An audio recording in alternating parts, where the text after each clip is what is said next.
Elle est installée là, tout à côté des champs et des vaches, cette étonnante machine qui fabrique du fromage. Il suffit de connecter la cuve à lait et quelques heures plus tard, eh bien vous avez votre raclette par exemple. Donc la transformation du lait sera faite au-dessus.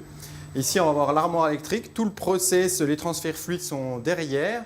Et cette partie-là sera une machine combinée de moulage et de pressage. Donc on va mouler ici, presser ici, faire toute l'acidification du fromage et on les récupérera à la fin par cette trappe. Quand la machine a terminé, elle vous envoie un SMS, vous allez pouvoir récupérer vos fromages là sous forme de grands boudins qu'on va mettre dans cette zone-là et utiliser un couteau pour les recouper pour faire toutes nos parts de tomes ou de raclette pour le moment. Maxime Balanche travaille depuis 2 ans et demi sur ce concept. Mais pour qu'il aboutisse, il fallait tout de même la pâte, c'est le cas de le dire, du fromager.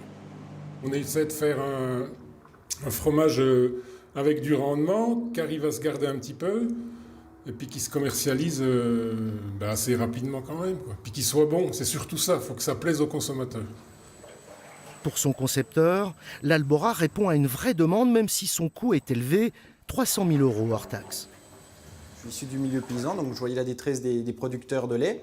Puis à côté de ça, je vois des AOP qui réussissent très bien en transformant, en faisant une valeur ajoutée à leur lait.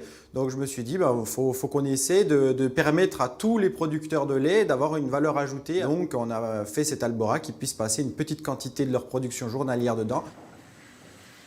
Comme la machine peut fabriquer n'importe quel fromage, Maxime et ses associés cherchent aussi à convaincre les agriculteurs de l'ouest et du nord de la France, qui sont donc invités avec leurs bidons de lait à tester maroilles et camembert au pays du comté.